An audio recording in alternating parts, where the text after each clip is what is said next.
मंत्र पाठ। ओम सहनावतु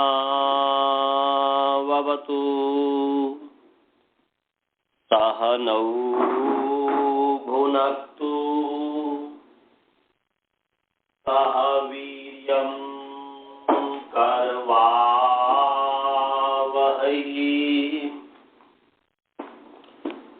तेजस्विनावधीतमस्तु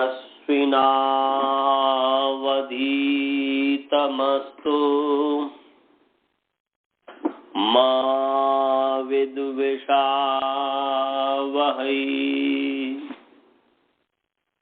येन धौता गिरः पुंसां विमलैः शब्दवारिभिः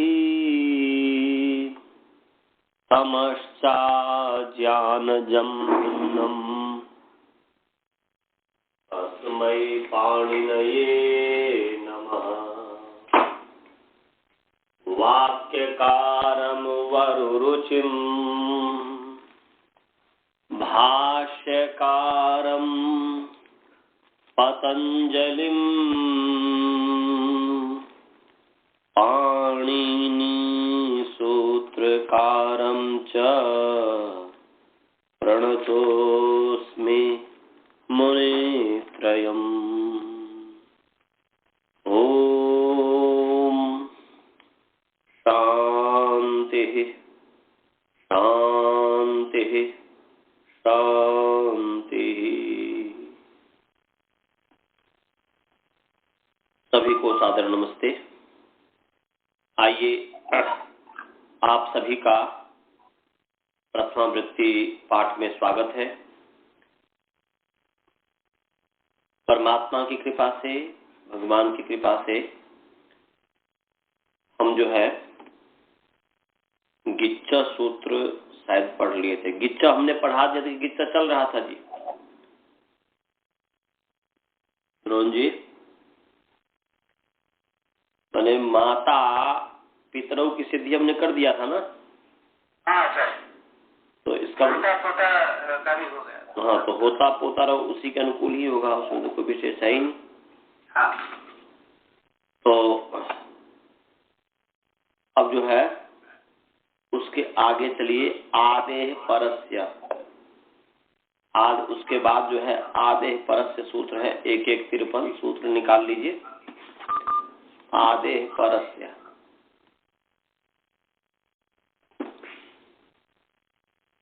अभी निकाल लिए। हाँ सर। आदेह परस्य तो गुगु भाई निकाल लिए जी। आदेह परस्य, आदेह इकारांत पुंलिंग आदि शब्द षष्ठी विभक्ति एक वचन, और परस्य सर्वनाम पुंलिंग पर शब्द षष्ठी विभक्ति एक वचन या अकारांत पुंलिंग पर शब्द षष्ठी विभक्ति एक वचन। आदेह परस्य दोनों षष्ठी है। तो इसमें अलोन्त्यस्य जो सूत्र है उससे अलग अनुमति आ रही है। 1151 नंबर जो 1151 51 नंबर जो सूत्र है उससे अलग की अनुमति आ रही है। और षष्ठी स्थानीय योगा जो 1148 नंबर सूत्र है 1148 उससे षष्ठी की अनुमति आ रही है।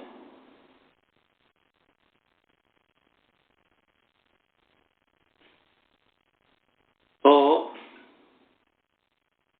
अर्थ क्या हो गया जी?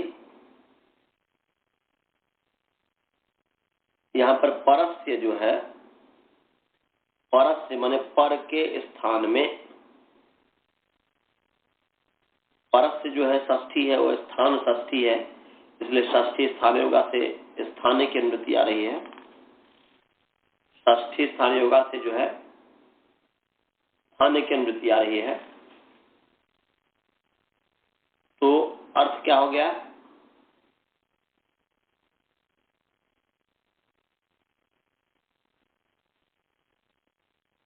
ये हुआ कि स्थान षष्ठी से निर्दिष्ट जो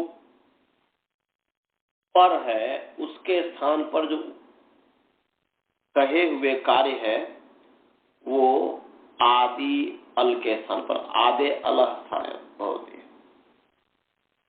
या ऐसा कर सकते हैं कि षष्ठी जो है उसको आदेह का मतलब विशेषण मान लीजिए, तो स्थान षष्ठी निर्दिष्ट से आदेह अल स्थान ऐसा हो गया।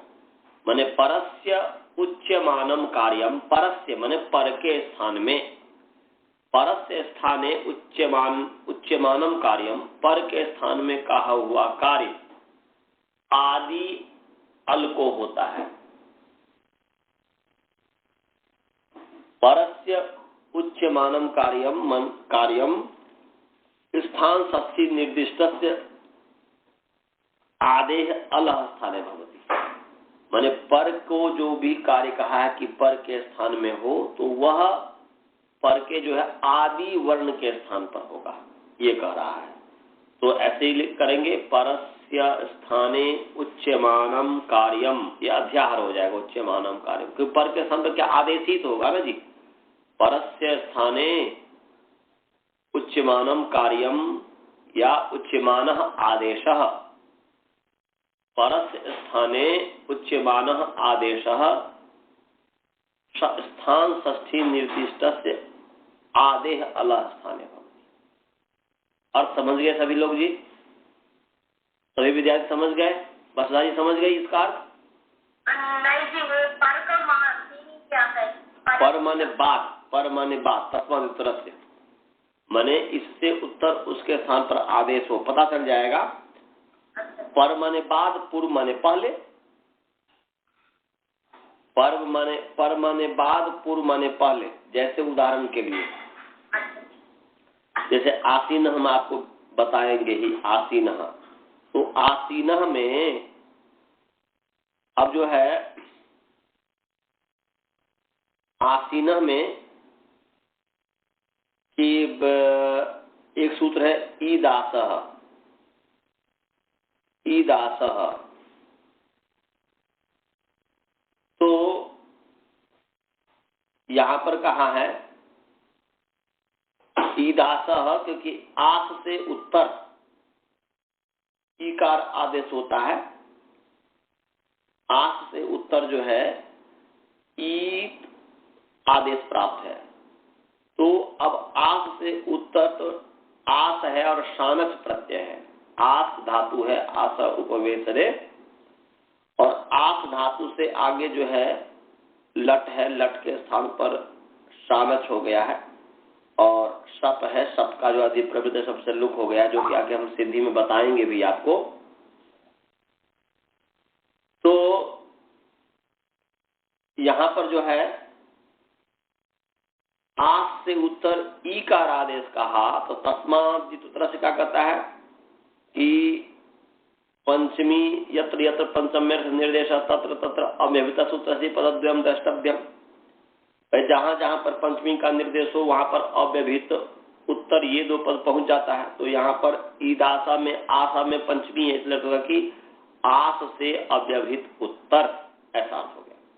तो आस से अव्यवहित उत्तर ईकार हो तो सानच का आन है, तो आस से उत्तर ईकार आदेश कहा है। तो अब ईकार आदेश प्राप्त है, तो अब आन पूरे के स्थान पर प्राप्त है। तो यहाँ पर कह रहे हैं कि पर को जो पर के स्थान पर जो कार्य कहा, तो यहाँ पर आस से उत्तर आन जो है उसके स्थान पर कार्य कहा है, तो उसके स्थान पर ईकार हो। तो अब कह रहे हैं कि उस पर को कहा हुआ जो कार्य है, पर के स्थान पर कहा हुआ जो आदेश है, वह आदेश क्या है, आदि वर्ण को होगा। तो आ को हो गया तो ई हो गया, तो ई न बन गया और आसी न बन गया। तो परस्य माने पर में कहा हुआ कार्य, पर को कहा हुआ कार्य आदि अल को होता है। समझ में आया जी? परस्य स्थाने उच्यमानः आदेशः आदेह अलः स्थाने भवति। और समझ में आ गया द्रोण जी? द्रोण जी? ओ द्रोण जी तो नहीं है। वासुदेवन जी आपको समझ में आया? वासुदेवन जी आप समझ गए यार? अच्छा जी। गुरुकुल वाले समझे जी? गुरुकुल वाले समझे? विद्यार्थीगण समझे? ब्रह्मचारीगण? हाँ जी, समझ में आया? परस्य। हाँ जी आचार्य जी, मुझको भी समझ में आया। मैं खट गई, मैं उसके बाद समझ में आई वो प्रथमा अल का होता है कार्य। एग्जाम्पल देखने से समझ में आया। Thank you. तो परस्य उच्यमानः आदेशः, पर के स्थान पर उच्यमान जो आदेश है, या परस्य स्थान उच्यमानम कार्यम, कोई भी कार्य वह आदि अल के स्थान पर होता है। पर के स्थान पर जो भी आदेश होगा, जो भी कहा जाएगा, वो आदि वर्ण को होगा। ये कहा, ये परिभाषा सूत्र है। ये भी इसका उदाहरण जो है वह आसीनः ये है। इसका उदाहरण जो है आसीनः, सॉरी, द्वीपम, अंतरीपम, समीपम, ये सब उदाहरण दिया है। तो आइए आसीनः की सिद्धि करते हैं। आसीनः का अर्थ है बैठा हुआ, स्थानक प्रत्यांत है। तो आसीनः देखो, आस उपवेशने, उपवेशन अर्थ में है आस धातु। किस अर्थ में है? उपवेशन, समीप बैठने अर्थ में है आस धातु। आज व्यक्ति बहुत कट रहा है जल्दी जल्दी। तो आस अनुबंध लोप करेंगे, स का अ का लोप हो जाएगा, तो फिर जो है आस बचेगा। और आस की जो है भूवादयो धातु से धातु संज्ञा है। धातु से धातु का अधिकार चला, और धातु के अधिकार में वर्तमान लट से लट हो गया। भाई आप लोग की आवाज आ रही है, इसका मतलब आप लोग गुरुकुल वाले पढ़ नहीं रहे हैं क्या? आप लोग सुन रहे हैं हमारी बात की नहीं? हाँ, तो मैं बोला कि आस है, आस है, अ का लोप हो गया, उपदेशनाश की सही संज्ञा तसलोप से लोप हो गया, अनुबंध लोप, आस हुआ। आस की भूवादयो धातु से धातु संज्ञा किया, धातु संज्ञा से धातु का अधिकार चला, धातु के अधिकार में वर्तमान लट हुआ, और वर्तमान लट तो लट कर दीजिए, आस लट। और पूर्ववत जो है यहाँ पर जो है पद विभाग, पद नियम इत्यादि करने के बाद जो है इसके स्थान पर जो है तिप लस के स्थान पर तिप दजी सिप तस इत्यादि पूर्ववत हो जाएगा। बस इसमें जो है आत्मने पद जो है, पद नियम जो करेंगे, पद विभाग और पद नियम, तो पद नियम जो है अनुदात्त गीता आत्मने पदम। तो आशा में सकार उत्तरवर्ती जो अकार है उसकी अकार की संज्ञा हुई है, मैंने अनुदात्त की संज्ञा, इसलिए अनुदात्तित, आस धातु अनुदात्तित है। तो बता रहा है कि अनुदात्तित और गिद्ध धातु से परे आत्मने पद होता है। ये पद विभाग करने के बाद पद नियम किया है। पहले तो पद विभाग कर देंगे, मैंने पद विभाग और पद नियम। तो पद विभाग क्या करेंगे जी? पद विभाग हो गया कि लह प्रश्न पदम, तंगनावात्म पदम, और फिर पद नियम करेंगे अनुदात्त गीतात्मने पदम, अनुदात्त थे इसलिए आत्मने पद हो गया, और आत्मने पद हुआ।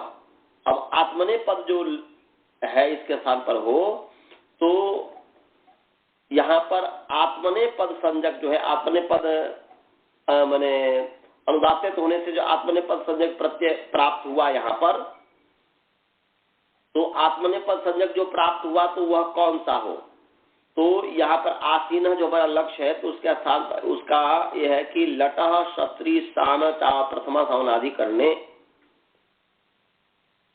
तो यहाँ पर जो है सानच हो गया है, आत्मने पद संजक सानच आदेश हुआ यहाँ पर लट के स्थान पर। तो निकाल लीजिए जी, तंगनावात्म पदम तो आत्मने पद संजक हुआ, तो इसका आत्मने पद संज्ञा है, तंग और आन की आत्मने पद संज्ञा है। तो ये अब जो है आन, तंग भी होते हैं और आन भी होते हैं। तंग का नाम भी आत्मने पद है, आन का भी आत्मने पद नाम है आन। तो आना मैंने सानच कान जो आना है, वो सानच का जो हुआ तो आना बचता है, वो यहाँ पर लिया है, उसका नाम आत्मने पद है।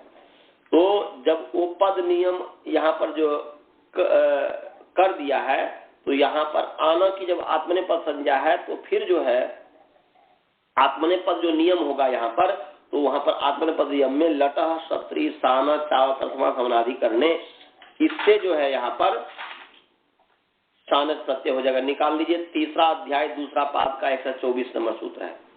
तीसरा अध्याय दूसरा पाद का 124 नंबर सूत्र है, निकाल लीजिए। तीसरा अध्याय दूसरा पाद 124 नंबर सूत्र निकाल लिया। हाँ सर। लटह क्षत्रि शान चा प्रथमा समनाधिकरणे पदच्छेद। लटह टकारांत पुंलिंग लट शब्द षष्ठी विभक्ति एक वचन। क्षत्रि शानचौ चकारांत पुंलिंग क्षत्रि शानच शब्द प्रथमा विभक्ति द्विवचन। और अप्रथमा समनाधिकरणे तो अकारांत पुंलिंग अप्रथमा समनाधिकरण शब्द सप्तमी विभक्ति एक वचन। ये पदच्छेद हो गया। एक बार फिर मैं बोल रहा हूं, लटह टकारांत पुंलिंग लट शब्द षष्ठी विभक्ति एक वचन। क्षत्रि शानचौ चकारांत पुंलिंग क्षत्रि शानच शब्द प्रथमा विभक्ति द्विवचन। और अप्रथमा समनाधिकरणे अकारांत पुंलिंग अप्रथमा समनाधिकरण शब्द सप्तमी विभक्ति एक वचन। अब समास है क्षत्रि च शानच च इति क्षत्रि शानचौ, ये इतरेतर योग द्वंद्व हो गया क्षत्रि शानचौ में। और अप्रथमा समानाधिकरण में समास है न प्रथमा अप्रथमा, नहीं तत्पुरुष समास हो गया। और समानाधिकरण का मतलब पहले भी बताया हुआ हूं कि समानम अधिकरणम ययोः येषाम वा पदानाम ससमानाधिकरण कर्ण, या ऐसा समानम नपुंसक लिंग करेंगे तो समानम अधिकरणम यस तत्समानाधिकरणम, ये बहुब्री समास होगी। ये असमानाधिकरण में नपुंसक लिंग का है तो नपुंसक लिंग भी कर दीजिए, कोई बात नहीं। तो समानम अधिकरणम यस्य या समानम अधिकरणम ययोः येषाम वा पदानाम तत्समानाधिकरणम। बोल रहे हैं कि जिन दो या दो से अधिक पदों का एक अधिकरण हो, एक वाच्य हो, उसको समानाधिकरण कहते हैं। माने एक ही वाच्य होना चाहिए। जैसे कृष्ण सर्पः, काला सांप, तो यहाँ पर कृष्ण और सर्प दो पदों का एक ही वाच्य है कि कृष्णत्व विशिष्ट सर्प। ये नहीं कि कृष्ण शब्द जो है किसी अन्य अर्थ को कह रहा है, सर्प शब्द किसी अन्य अर्थ को कह रहा है, नहीं, सर्प को ही कह रहा है, इसलिए वो समानाधिकरण पद है आपस में, कृष्ण सर्प। ऐसे ही यहाँ पर समानाधिकरण माने जहां पर दो या दो से अधिक पद एक ही अर्थ को कहता हो, दोनों का एक ही वाच्य हो, तो समानाधिकरण होता है। तो यहां पर देखिए कि जैसे जैसे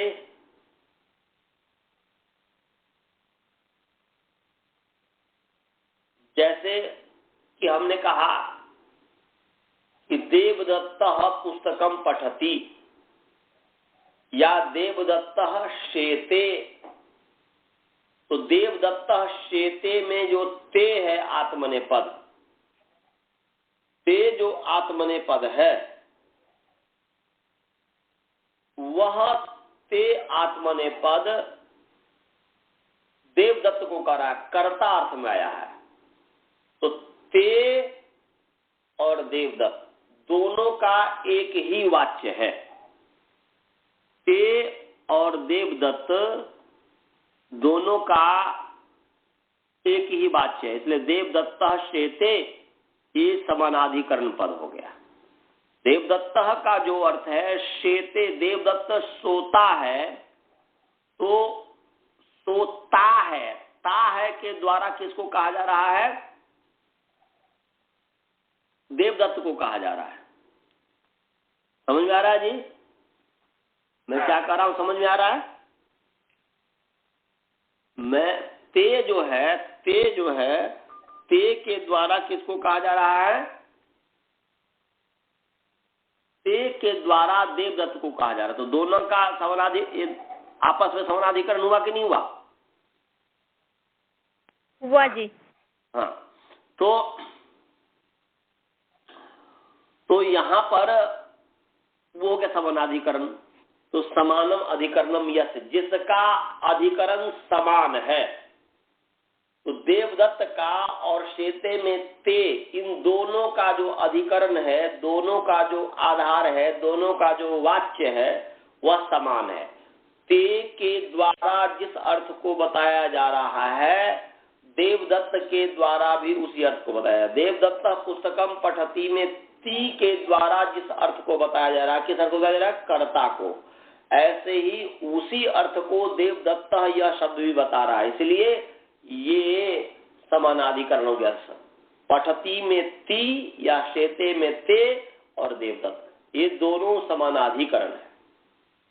तो बोलचाल की भाषा में कह देते हैं कि शेते और देवदत्त दोनों समानाधिकरण है। वास्तव में ते के साथ समानाधिकरण है देवदत्त का, समझे? तो समानाधिकरण बहुब्री समास है, परंतु यहाँ पर है अप्रथमया समानाधिकरणम, अप्रथमा समानाधिकरणम। यहाँ पर अप्रथमा के साथ समानाधिकरण होने पर, अप्रथमा, प्रथमा शब्द क्या है जी? प्रत्यय है, इसलिए प्रथमांत कर देंगे तो क्या हो जाएगा? अप्रथमांत के साथ समानाधिकरण होने पर तदंत विधि हो गया। प्रत्यय ग्रहण तदंत ग्रहणम, प्रत्यय ग्रहणे तदंत ग्रहणम। तो इसलिए अप्रथमांतेन समानाधिकरणे सति, माने अप्रथमांत के साथ समानाधिकरण होने पर लट के स्थान में क्षत्रिय और स्थानच प्रत्यय आदेश होते हैं। यहां पर एक है, बोल रहे हैं धातु की, इसमें ये अब इसका अर्थ हम करेंगे। अभी तक तो हमने समास किया था, फिर एक बार और समानाधिकरण में समास कर दे रहा हूं। अप्रथमा समानाधिकरण, न प्रथमा अप्रथमा, और समानाधिकरण का मतलब बताया था कि समानम अधिकरणम यस्य, या समानाधिकरणम ययो येषाम वा पदानाम, ययो येषाम। तो जिन दो या दो से अधिक पदों का समानाधिकरण जब ही होगा तो दो कम से कम तो होगा, इसलिए ययो येषाम मैं बोल रहा हूं। और जाति में एक वचन कहेंगे तो यस्य भी कर सकते, इसलिए कोई ऐसी बात नहीं है। तो समानम अधिकरणम यस्य या समानम अधिकरणम ययो येषाम वा इति समानाधिकरणम। जिन दो या दो से अधिक जो है उनका एक वाच्य होगा तो उसको समानाधिकरण कहेंगे। तो अप्रथमया समानाधिकरणम, अप्रथमा समानाधिकरणम, ये तृतीया तत्पुरुष समास हो गया। टोटल यदि अप्रथमा समानाधिकरण का करेंगे तो देखा नई तत्पुरुष गर्भ, बहुव्रीहि गर्भ, तृतीया तत्पुरुष समास हो गया, समझे?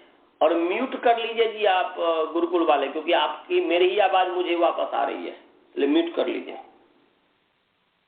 तो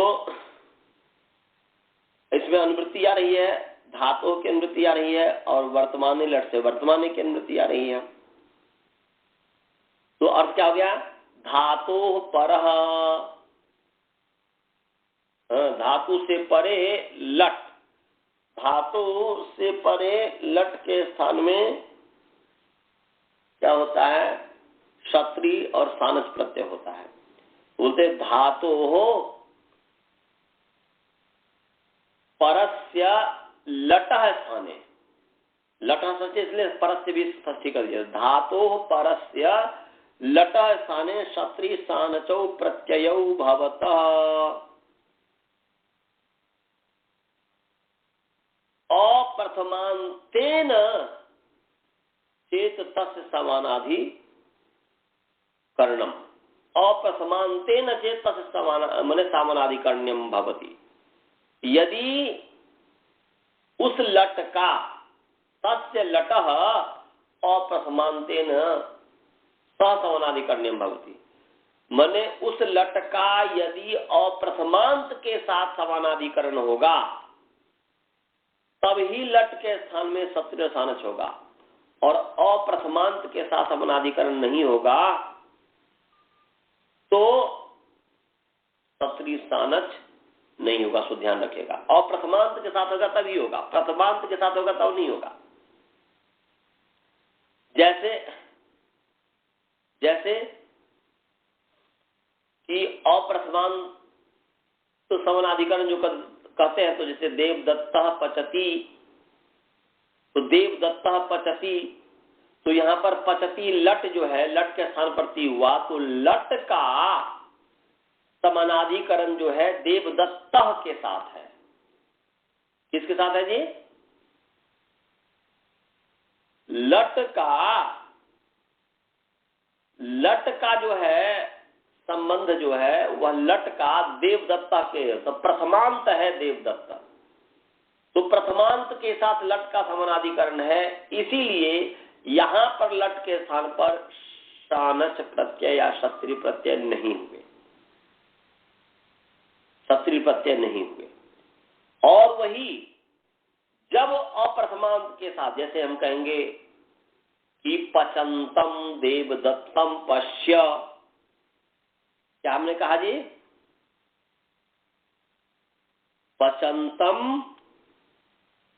देवदत्तम पश्य, तो पकाते हुए देवदत्त को देखो, या पचमानम देवदत्तम पश्य,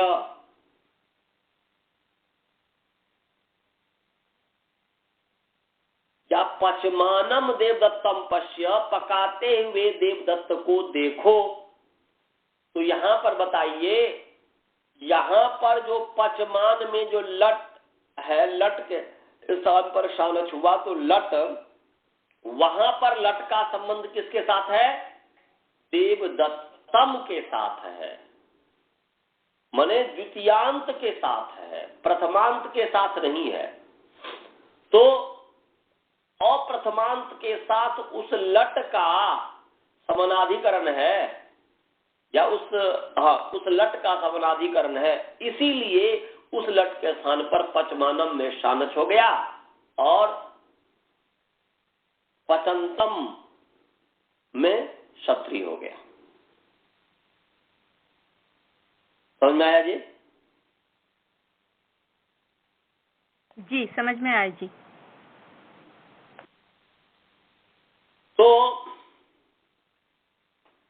यहां पर जो है, अब आइए अपने प्रसंग में, इसमें शंका भी आपको हो सकती है। तो जैसे आसीनः,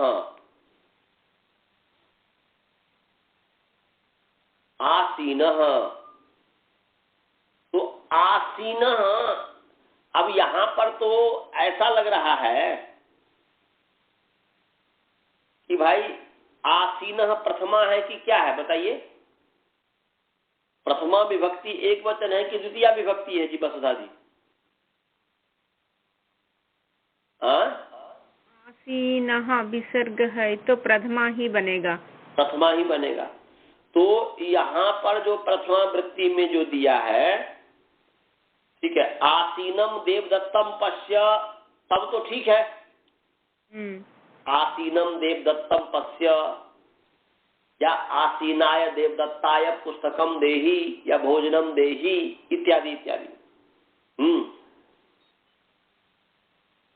तो आसीनाय देवदत्ताय भोजनम देहि या आसीनम देवदत्तम पश्य, वहां तो आसीनम में शानच प्रत्यय समझ में आ रहा है। आसीनाय है तो वहां पर समझ में आ रहा है कि शानच प्रत्यय लट के स्थान पर, क्योंकि वहां पर लट का अप्रथमांत के साथ समानाधिकरण है। परंतु जब हम आसीनः कहते हैं, बैठा हुआ, ऐसा कर रहे ना जी, तो मैं कहूंगा आसीनः देवदत्तः, देवदत्तः आसीनः अस्ति, क्या अर्थ हुआ? हिंदी में इसका क्या अर्थ हुआ वसुधा जी? देवदत्तः आसीनः अस्ति, the one who is sitting is Devadatta. The one who is sitting is Devadatta. Devdutt बैठा हुआ है। देवदत्त बैठा हुआ, जी जी। Devdatt one who is sitting Devdatt, तो वो जो है देवदत्त बैठा हुआ है, तो वहां पर तो प्रथमा है, प्रथमांत के साथ समानाधिकरण है ना जी? फिर जी जी प्रथमा है देवदत्त, तो वहां पर कैसे बनेगा? वहां तो है ही नहीं।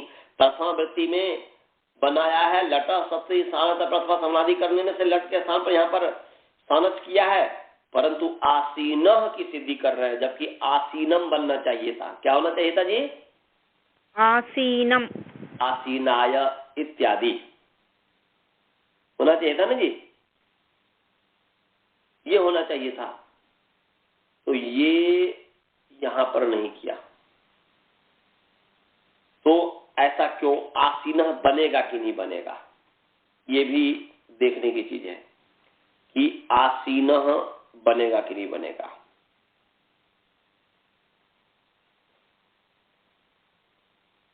तो आसीन भी बनेगा, परंतु उससे नहीं बनेगा।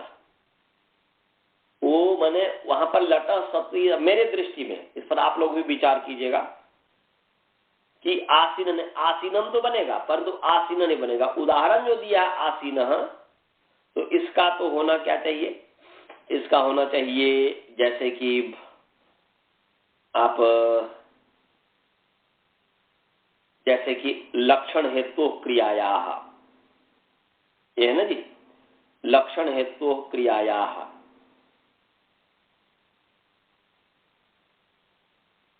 ये हो गया। दूसरा है जैसे मतलब 3-2-126 नंबर सूत्र है लक्षण हेतु क्रियाया। ऐसे 3-2-129 है साछिल्य वयो वचन शक्तिषु चानस, तो फिर चानस प्रत्यय होता है, वहां पर चानस प्रत्यय होता है, उसको नहीं चलिए, उसको नहीं लीजिए, यहां पर तो इसको ही लीजिए, लक्षण हेतु क्रियाया, इसको लीजिए। और लक्षण हेतु क्रियाया जो लेंगे तो ये सूत्र निकाल लीजिए, 3-2-126 नंबर सूत्र है, निकाल लिया जी? निकाल लिया जी। हाँ। तो लक्षण हेतु क्रियाया, इस सूत्र को देखिए, यहां पर बोल रहे हैं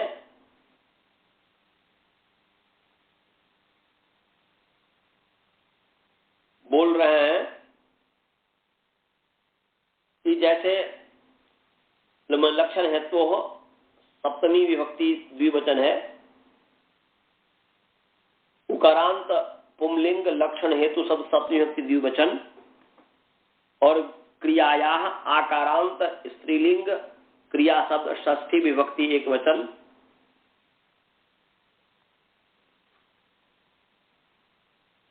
तो यहां पर जो है समास करेंगे तो लक्षणम च हेतु स्थिति लक्षण हेतु तयोः लक्षण हेतु इत्युक्तयोग द्वंद्वा। और वही लटा सत्य सालंत धातु वर्तमान में इसकी अनुवृत्ति आ रही है। लक्षण का अर्थ क्या है जी? जिससे चिन्हित किया जाता है, लक्ष्यते चिन्हते ये ना, जिससे लक्षित किया जाता है, जिससे चिन्हित किया जाता है, उसको लक्षण कहते हैं। तो लक्ष्यते चिन्हते न तल्लक्षणम, और हेतु कहते हैं कारण को। तो क्या हुआ? क्रिया के लक्षण और हेतु अर्थ में वर्तमान धातु, क्रियाया लक्षण हेतु हो वर्तमान धातु, क्रिया के लक्षण और हेतु के अर्थ में जो वर्तमान धातु है, इंडिया में कट गया, रुक जाइए। क्रिया के लक्षण और हेतु के अर्थ में जो वर्तमान धातु है, उससे परे लट के स्थान में सत्री और सानच प्रत्यय होते हैं, सत्री और सानच आदेश होते हैं, मतलब सत्री सानच आदेश होते हैं। तो यहां पर जैसे उदाहरण के लिए लक्षण, जैसे उदाहरण है लक्षण का, जैसे चिन्हित जो है, जैसे शयानो भुंगते बालः या शयानो बाला भुंगते, तो शयानो बाला भुंगते, तो सोया हुआ बालक खाता, लेटा हुआ बालक खाता है, खा रहा है। तो ऐसे ही उदाहरण दिया सत्री का, ये तो सानस का है। ऐसे ही तिष्ठन पाश्चात्य मूत्रयति, ये विदेशी लोग जो है खड़े खड़े पेशाब करता है। तो ये जो है तिष्ठन पाश्चात्य मूत्र, या तो हिंदुस्तानी भी करता है, तो तिष्ठन पाश्चात्य मूत्रयति, तो खड़े खड़े जो है वह पेशाब कर रहा है, पाश्चात्य जो है पेशाब कर रहा है। तो यहां पर जो है, यहां पर शयानः जो क्रिया है, तो ये हुए, ये शयानः जो क्रिया है ये क्या है, भुंगते क्रिया को लक्षित कर रही है कि सोते हुए खाता है। तो ये सोते हुए क्या करता है, खाता। तो यहां पर शयानः जो है भुंगते क्रिया को लक्षित कर रहा है। तो जब भुंगते क्रिया को लक्षित कर रहा है तो यहां पर शयानः, ये जो शींग धातु है क्रिया के लक्षण अर्थ में वर्तमान है। क्रिया के लक्षण, खाने क्रिया का ये लक्षण हो गया। जो खाना जो क्रिया है उस क्रिया का ये जो है लक्षण हो गया शींग। तो क्रिया के लक्षण अर्थ में वर्तमान है ये शींग धातु, तो उससे फिर शानच हो गया, तो शयानः बन गया। ऐसे ही आसीनः भुंगते वाला, बैठा हुआ बालक खा रहा है, बैठा हुआ बालक खा रहा है, बालक बैठा हुआ खा रहा है। तो यहां पर भी जो खाने क्रिया को लक्षित कर रहा है कौन, बैठा हुआ। तो बैठा हुआ लक्षित कर रहा है, इसलिए वहां पर जो है सानच होता है। तो प्रथमा व्यक्ति हो ही गई, वहां पर तो अप्रथमांत के समानाधिकरण की बात है ही नहीं। सीधे कर रहा है कि लक्षित माने वह जब क्रिया के लक्षण अर्थ में वर्तमान धातु होगा, तो यहां पर भुंगते क्रिया के लक्षण अर्थ में भुंगते क्रिया को लक्षित करे, इसलिए लक्षण माने लक्ष्यते चिन्हित, ये ना इससे चिन्हित किया जा रहा है। सोने क्रिया से या बैठने क्रिया से चिन्हित किया जा रहा है, किसको लक्षित किया जा रहा है, किसको, खाने को। इसीलिए हट जा रहा है यार, लक्षित क्रिया को चिन्हित किया जा रहा है, किसको, लक्षित किया जा रहा है सोने क्रिया से लक्षित किया। लक्षण वाला धातु लक्षण अर्थ में वर्तमान सिंह धातु है या आस धातु है, इसलिए आसीनः शयानः ये बन गया। समझ में आया जी? हाँ सर। तो इसलिए इससे आप आसीनः की सिद्धि कर सकते हैं, इस तरीके से शयानः की सिद्धि कर सकते हैं इत्यादि। अधियानः सानस प्रत्याम। तो क्रियाया लक्षण हेतु अर्थ यो वर्तमाना धातु पर लट स्थाने शत्री सानचो प्रत्यय होता। धातु से परे लट के, धातु पर से लट स्थाने, पर करके नहीं, धातु पर से स्थाने, धातु पर से स्थाने लट के शत्री सानचो आदेशो भवता। उस धातु से परे लट के स्थान में शत्री सानच आदेश होते हैं। तो इस तरीके से हम लक्षण हेतु क्रिया से आसीना की सिद्धि कर सकते हैं। सभी को समझ में आ गया? जी आ गया जी। गुरुकुल वाले को कुछ समझ में आया जी? हाँ जी, मैं बहुत सरल अर्थ है। क्रियाया लक्षण हेतु अर्थयो मतलब क्रियाया है ही, लक्षण हेतु बाद में कर दो क्रम से अनुवाद करके। क्रियाया लक्षण हेतु अर्थयो वर्तमाना धातु परस्य लट स्थाने शत्री सानचौ आदेशो भवतः। यह हो गया कि क्रिया के लक्षण अर्थ में और हेतु अर्थ में, कारण अर्थ में वर्तमान जो धातु है उससे परे लट के स्थान में शत्री और सानच होते हैं। जैसे हेतु का हो गया अधियानो वसति, तो अधियानो वसति, भाई श्रवण गुरुकुले अधियानो वसति। श्रवण जो है गुरुकुल में पढ़ने के हेतु से रह रहा है, पढ़ाई के लिए रह रहा है। तो श्रवण जो है गुरुकुल में क्यों रह रहा है, उसका कारण क्या है, तो पढ़ना कारण है। तो वहां पर अधियाना हेतु अर्थ में वर्तमान है, क्रिया के हेतु अर्थ में वर्तमान है। यहाँ पर वसति क्रिया का हेतु है पढ़ना, तो उस अर्थ में वर्तमान अधिपूर्वक इंग धातु, इसलिए उसके स्थान पर अधियाना बन गया। तो या तो क्रिया के लक्षण अर्थ में वर्तमान होना चाहिए या हेतु अर्थ में वर्तमान होना चाहिए, तो उससे परे लट के समय सत्य सानच होता है। समझ गए जी? रमन जी समझ में आया? वासुदेवन जी आप समझ गए? वासुदेवन जी अब चलिए अब इस पर आप एक ऑप्शन ये तो है ही, परंतु ऐसा भी देखा जाता है, यहां पर सामान्य नियम है कि भाई अप्रथमांत के साथ समानाधिकरण होने पर लट के स्थान में सत्री सानच आदेश होते हैं। उस लट का यदि अप्रथमांत के साथ समानाधिकरण हो, परंतु व्यवहार में देखा जाता है कि कहीं कहीं प्रथमांत के साथ भी समानाधिकरण होता है, कहीं कहीं प्रथमांत के साथ, जैसे वहां पर तो ठीक है लक्षण हेतु को क्रियाया कर देंगे, परंतु जैसे ब्राह्मणः सत्, ब्राह्मणः सत्, इसका क्या अर्थ हुआ? या सत ब्राह्मणः, तो ब्राह्मण होता हुआ, तो यहां पर ब्राह्मणः के साथ प्रथमांत के साथ सत का समानाधिकरण है, सत्री का, लट का। ऐसे अस्ति ब्राह्मणः, वहां पर तो लक्षण हेतु होगा नहीं, तो जैसे ब्राह्मण ऐसा का अस्ति तो अस्ति ब्राह्मणः, तो अस्ति ब्राह्मणः, तो सत ब्राह्मण का मतलब अस्ति ब्राह्मणः, ब्राह्मण है, विद्यमान है ब्राह्मण, ब्राह्मण सत अस्ति, ब्राह्मण विद्यमान है, अगर विद्यमान ब्राह्मण, तो विद्यमान ब्राह्मण सत ब्राह्मण सन ब्राह्मण, तो सन ब्राह्मण विद्यमान ब्राह्मण मतलब हुआ कि विद्यते ब्राह्मण, और सत ब्राह्मण का मतलब हुआ कि अस्ति ब्राह्मण, तो ब्राह्मण अस्ति, तो अस्ति ब्राह्मण हो गया।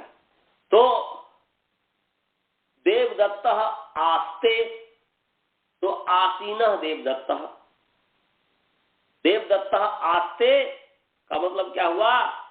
देवदत्त आस्ते माने आसीनः देवदत्त, देवदत्त बैठता है या देवदत्त बैठा है, देवदत्त बैठा है, इसको हम कह सकते हैं देवदत्त आसीनः, देवदत्त बैठा है, बैठा हुआ है। तो कहीं कहीं पर जो है प्रथमांत के साथ भी समानाधिकरण होता है,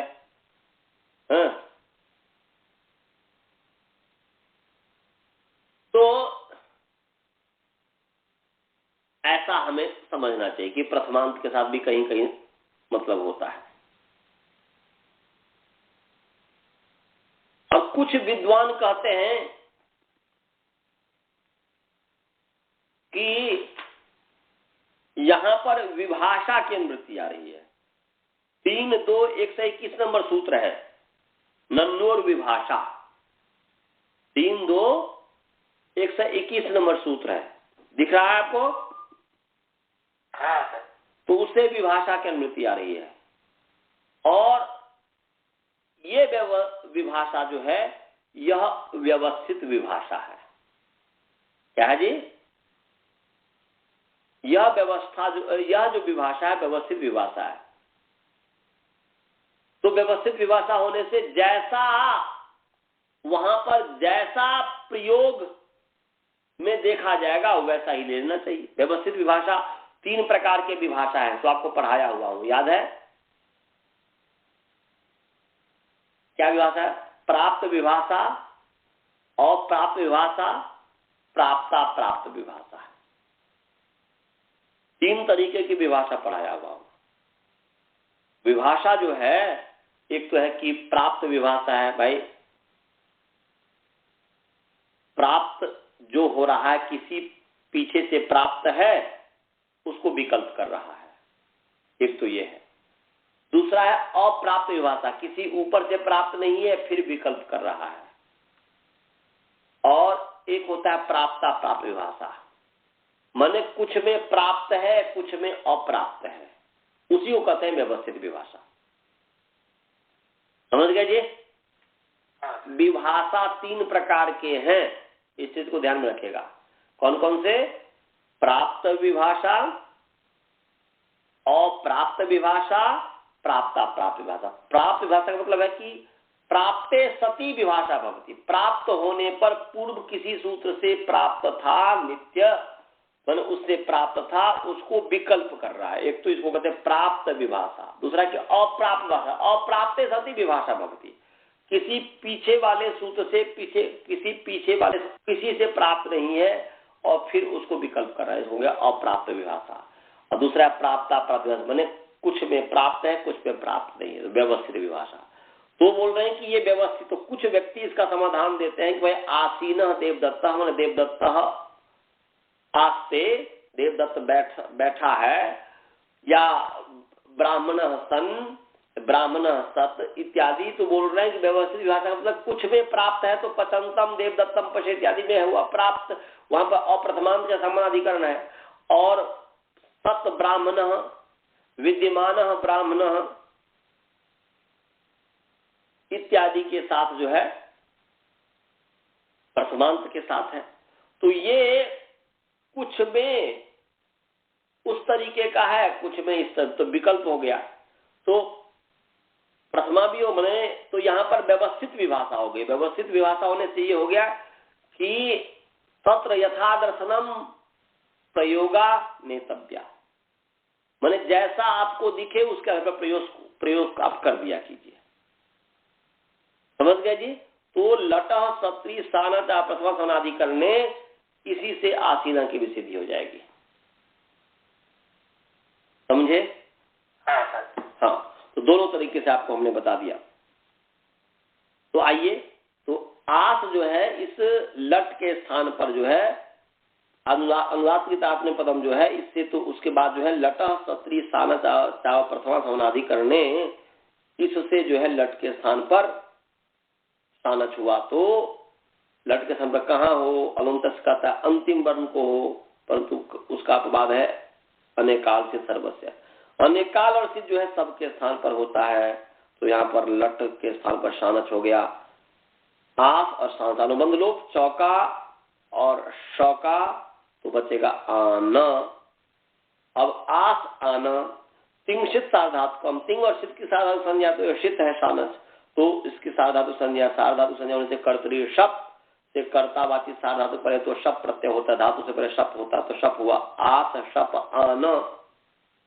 परंतु ये आस धातु जो है अदादिगण की है, तो अदादिगण की होने से अधि प्रवृत्ति शपः से अदादिगण में पठित जो धातु है उससे परे शप के स्थान पे लुक होता है। तो लुक हो गया। लुक क्या है? प्रत्यय लुप। तो आस आन ये हुआ।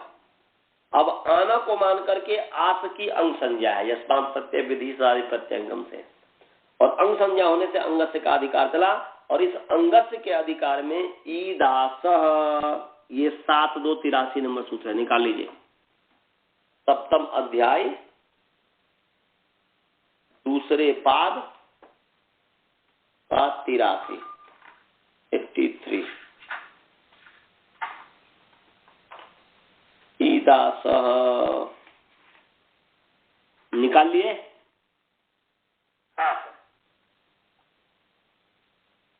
आप लोग भी निकाल लिए जी? ईदास, तो ईदास देखिए क्या है? 7-2-83 है, 7-2-83 मिल गया जी। हाँ, तो ईदास, तो ईदास में ईत सकारांत पुंलिंग, ईत शब्द प्रथमा विभक्ति एक वचन, आसह सकारांत पुंलिंग, आस शब्द पंचमी विभक्ति एक वचन, अनुवृत्ति है आने मुख, 7-2-82 नंबर सूत्र है आन। तो 7-2-82 से आने की अनुवृत्ति आ रही है और अंगस्य का अधिकार चल ही रहा है। तो क्या अर्थ हो गया जी? आसह आसह अंगात, आसह अंगात उत्तरस्य, तस्मात् उत्तर से आ गया। तो आसो अंगात, आसो अंगात संधि करके, नहीं तो आसह अंगात, आसो अंगात या आसह अंगात उत्तरस्य आनस्य स्थाने ईकार आदेशो भवति, ये अर्थ हुआ। तस्य स्थाने होगा से कि आनः आसह अंगस आसह अंगात उत्तरस्य आनः स्थाने इकारादेशो भवति। तो यहाँ पर अब इस चीज को ये देखना है कि आस है और आन है, तो आस अंग है, उससे उत्तर आन है, उसको स्थान पर ईकार हुआ। तो यहाँ पर आस से उत्तर, उत्तर माने पर, तो इस आस से पर में आन है, तो पर को यहाँ पर कार्य कहा है, आन के स्थान पर ईकार आदेश कार्य कहा है।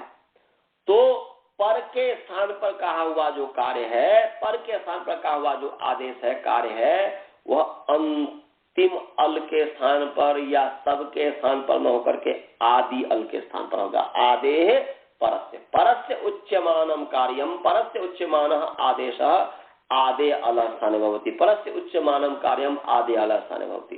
पर को कहा हुआ जो कार्य है वह आदि अल के स्थान पर होता है। तो यहाँ पर आन के आ है, उसको ई हो गया। समझ गए सभी जी? तो इसका पूरा अर्थ बना लीजिए, क्या हो गया? आसह अंगस अंगात उत्तरस्य आने, या आने है ना जी, आने सप्तमी है, षष्ठी बदल दीजिए उत्तरस्य के कारण। तो आनस्य आदेह अलह स्थाने ईकारादेशो भवति, ये पूरा अर्थ हो गया। आदे परस परिभाषा उसमें जोड़ दिया। फिर मैं बोल रहा हूं, आसह अंगात उत्तरस्य आनस्य आदेह अलह स्थाने ईकारादेशो भवति, ईकारादेश। समझ गए?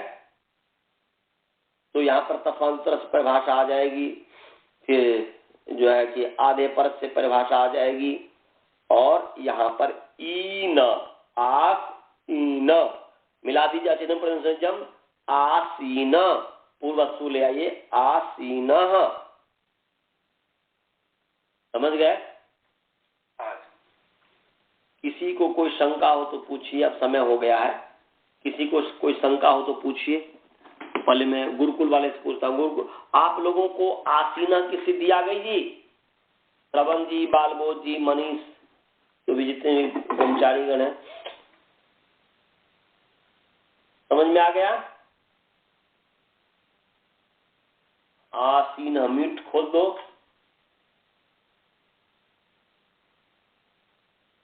चलिए, समझ में आया? समझ में आया? और समझ में तो आ गया। सिद्धि समझ में आया कि नहीं? आसीना की जो हमने सिद्धि किया,